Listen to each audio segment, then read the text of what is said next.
Hey everybody, welcome back to another episode of Tanner's Favorite Things. I'm Tanner Knight, and today we're going to talk about tom-toms. So very recently I've had the chance to compare two pretty similar sets of 80s made in Japan Yamaha drum sets. This one in front of me, which is a 1982 Yamaha YD7000 series in dark wood, and this is the tom from the other set, which is a 1986 made in Japan Yamaha 5000 series drum set. And they're pretty similar in sizes, with one major difference being the depth of the toms and the kick for that matter. Let's just give a quick rundown from the earlier set, the 7000s, and this is true of the 5000 series of this era as well. There were 12 by 8, 13 by 9, and 16 by 16 as the primary tom-tom sizes. That's 1982, and that's even the recording customs of the era, which predate the recording customs. I believe they get that moniker in 83, maybe it's 82. But either way, we have a similar set of depths for all ranges of Yamaha drums, Tama drums, and Pearl drums. Even the Ludwig and the Slingerlands of the kind of early 80s are in these pre-power tom depths. And I'm not going to call this a true power tom because for me personally, the definition of a power tom is a square tom, like a 12-inch round by 12-inch deep. And that's ridiculously deep for a tom-tom, especially given that this one here is 12 by 9. So Yamaha kind of splits the difference. And by 1986, their Power Stage series, which I assume is based on that kind of power tom name, includes sizes like this: 12 by 10, 13 by 11, and again 16 by 16 on the floor tom. So that doesn't change too much, but we do also have an 18 by 16 variant for that floor tom in both eras. But we're just going to be sticking with the 16 by 16 because that's what I've got here. So how does depth affect a tom-tom drum? That's a good question. Theoretically, the deeper the shell, the longer the shell, the lower the resonating pitch and the more sound that it can generate. That's kind of the thought process behind it. And that's why you see the advent of the power tom in the mid-80s, when the rock drummers of the time were really demanding more sound, more just beef and depth to their sound and drums. So that's the solution that they had for the era. Of course, modern drum makers have kind of gone away from the power toms starting in the early 90s, really. And then by the mid 90s, we kind of returned to more, normal sizes, what I have on the YD7000 series here. But depth can't be the only factor in creating sound for a tom-tom. Of course, there's the head you choose, and there's the wood that was used to create the drum, and there's all kinds of different factors that go into the sound of a tom-tom. And luckily, these two sets of toms are very similar in a lot of ways, so we can kind of isolate a few of those variables. Number one, the construction method of these shells is identical. They were both using Yamaha's proprietary shell layup system with the diagonal seams, which theoretically just made it so that they're ultra tight and no air gaps in between the layers. Tama has a very similar layup method, and both of the early 80s Yamaha and Tama drums have exceptionally round shells that they don't go out of round. You can abuse them and really put them through the living hell and they'll stay round miraculously. So that's due to the construction. But both of these drums utilize Luan, which is also known as Philippine mahogany or Meranti, and it depends on where the marketing is taking place. But this is all just wood jargon, that is, for this specific type of wood that is fairly inexpensive and kind of looked down upon, honestly, now. I'm pretty sure you won't find drums being made out of this material because a lot of different factors. We've just moved on from that wood as a usable tone wood, and now we have a lot more maples or poplars, woods like that that are easier to come by. And again, this is called Philippine mahogany, but it's not a mahogany species, and I don't even know if it's a hardwood, quite honestly. So in the case of the Yamaha 5000 series, in order to get around that Meranti or Luan not looking that great or having a really nice appearance, we have an inner shell of just beech, and that changes throughout the years. In this kit set here, it is actually a layer of birch on the outside and the inside, and that's what gives us our nice looking wood exterior that you see here. So this one is wrapped. The 5000 series is always wrapped in a PVC wrap. That's across the board, all years, all variants of the 5000 series. You'll see these in the Yamaha PVC wrap, but they are tight, tight, tight. I believe they glue the entire shell and roll it very, very securely, which is in contrast to a lot of the other drum makers, which just glue up the seam and stretch it out. And you know, that typically will be okay, but this way is a lot more secure, and it theoretically prevents excess vibration between the shell and the outer layer of the plywood. It also makes it a huge pain in the ass to try to remove this wrap.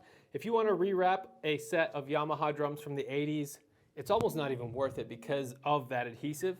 It'll tear off that outer layer, whatever they use in between here and the wrap, probably the Luan.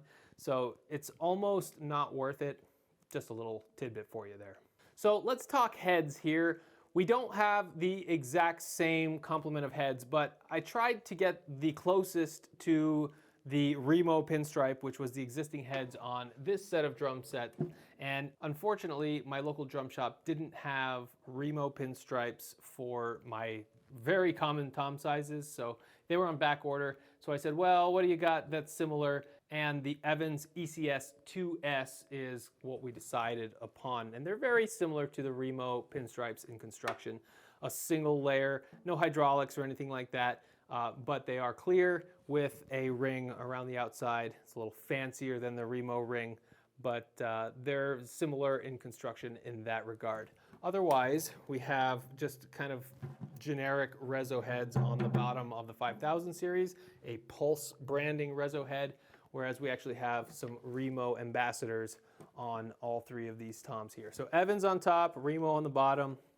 Don't kill me here, but that's the best I could come up with for close to close comparison on the heads.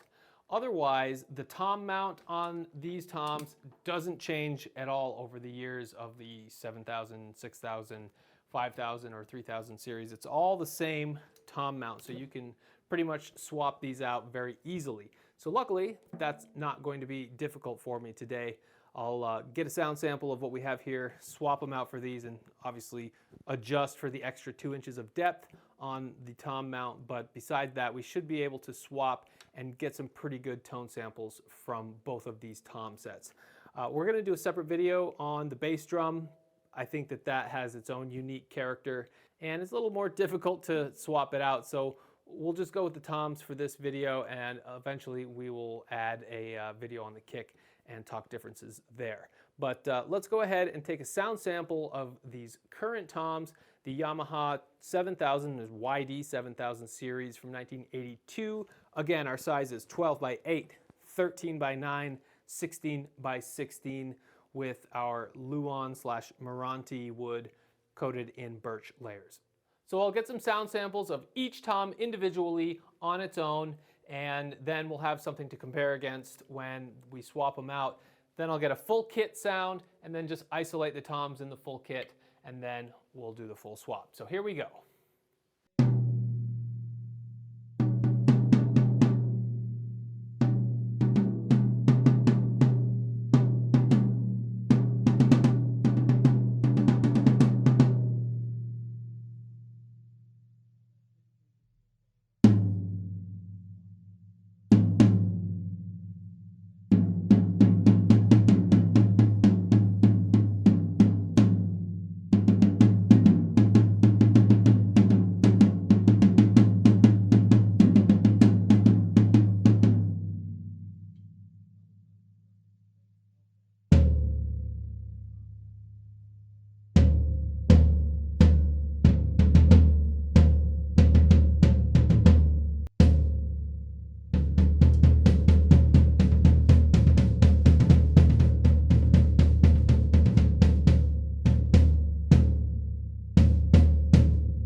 All right, so now we'll play this whole kit and we'll hear what these toms sound like in the context of the kit.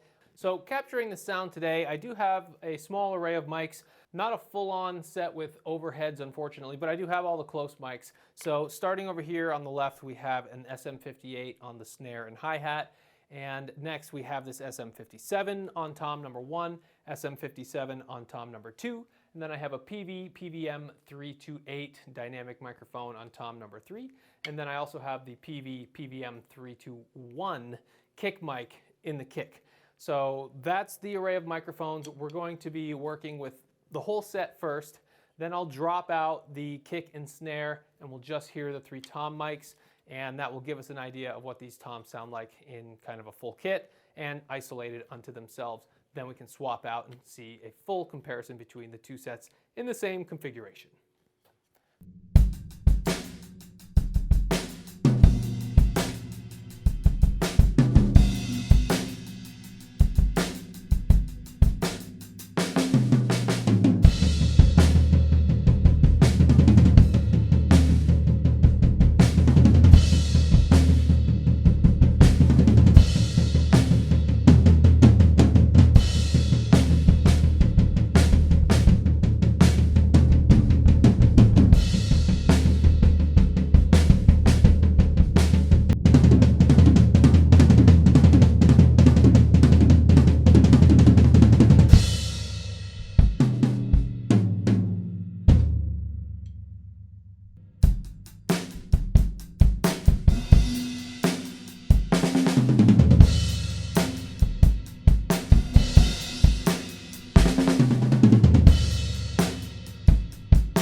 Okay, let's isolate just these 3 tom microphones and have SM57, 57, and the PVM328 and mute the rest. So here we go.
All right, that's enough banging on these. Let's swap them out and hear what the other ones sound like. All right, that was relatively easy. Just had to swap out these toms, adjust the height slightly, and pop this guy into place, and we're ready to rock and roll. So again, our new sizes are 12 by 10, 13 by 11, 16 by 16. So approaching power tom sizes, but not quite square. So now I'll go ahead and just capture the individual sounds of these toms, and we'll play the kit with the full mic array. So here we go.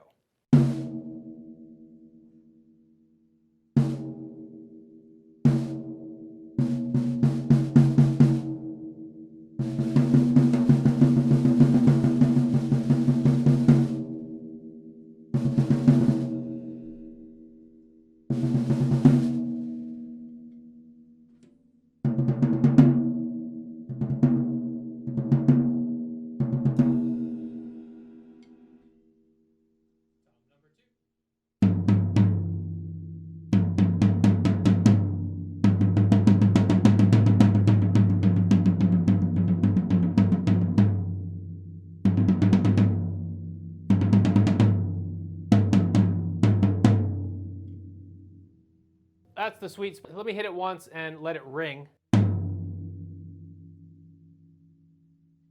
got quite a bit of resonance. And finally, our 16-inch.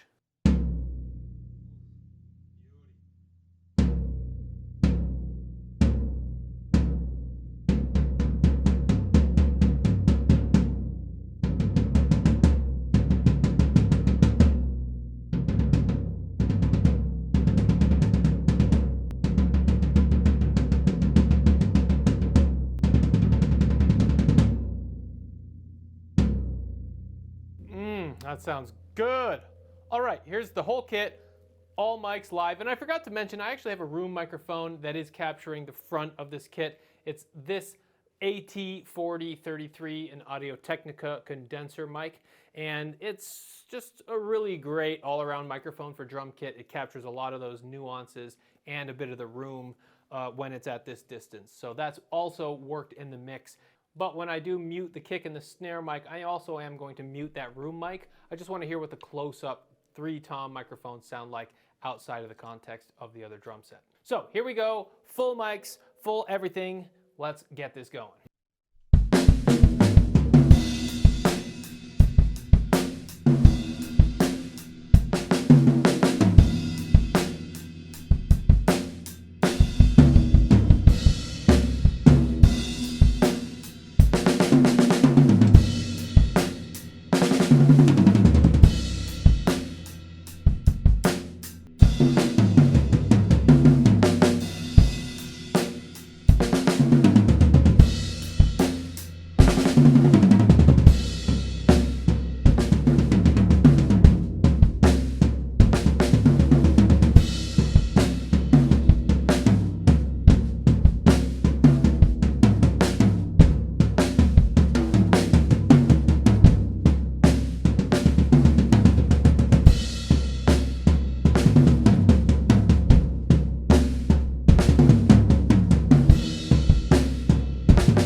Okay, just the 3-tom mics.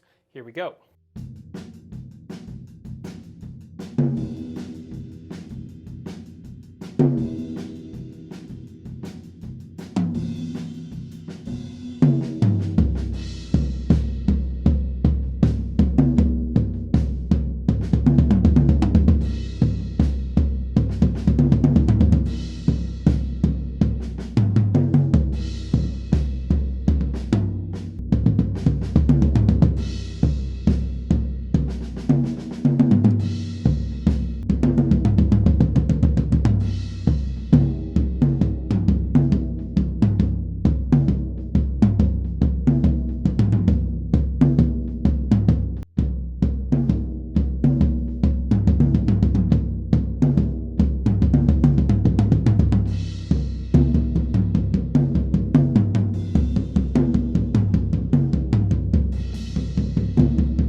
So, what is there to say at this point? I haven't listened back to the tracks to determine what main differences there are, but I've tried to isolate a lot of different variables to give you a pretty good tone comparison between a shorter shell depth and a larger shell depth.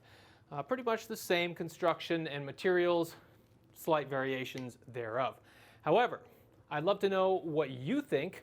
I would say that my personal opinion from behind the kit is that these toms are more fun to play. I don't know what it is about them.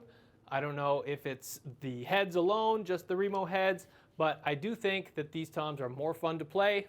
They're bigger, they're bulkier, so it's kind of counterintuitive, but they are rowdy, they sound big and boisterous, and they sound good in the room, so I assume they'll sound good on the mic. We'll have to take a listen real quick and give a final determination. But otherwise, I had a lot of fun playing these toms right now and kind of missed this set being set up in this room. But luckily, this 7000 series, the YD7000 series, is pretty dang close. And I'm just dialing it in. It's much newer to me than this set of red drums, which I've had for a while and had a chance to really bed in. So the Yamaha YD7000 series, it's a work in progress, and I'm finally getting happy with those toms where they are. But I think I lean towards these. I'll offer my final analysis after listening back to both of these tracks and just provide a quick wrap up. But otherwise, from here, if you do like this kind of content, I hope that you like and subscribe. That always helps me determine which direction to go. Drums, bass, guitar. I have a lot of loves here. What can I say? So let me know what you think, and here's my final thoughts. All right, folks, I've got some final thoughts after listening back to the tape. It's very, very obvious based on the actual recording that this 7000 series set of toms sounds way better than the 5000 series. And I get it, it's fun to play, they're bigger toms, it might be bigger in the room, but does that actually equate to a bigger or better sound? I think maybe louder, but there's also just more transience in the sound, more overtones that you're trying to just chase out, if nothing else, with dampeners or things like that.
Open, no moon gels, nothing like that. And I would say that the 5000 series toms sounded wild. Like they had all kinds of noise just in the shells themselves. And I don't think it was the heads because they're relatively similar, same there. But I do think that the wrap, maybe the quality of the construction of the shell in various years changes. But I would have to spend a lot of time tuning the drum to chase those sounds out. And to be fair, I didn't spend too much time tuning up either sets of these drums. I've just been working with these toms, just kind of fine-tuning them as I go to my ear. And I think I've finally gotten them to a place that sounds good.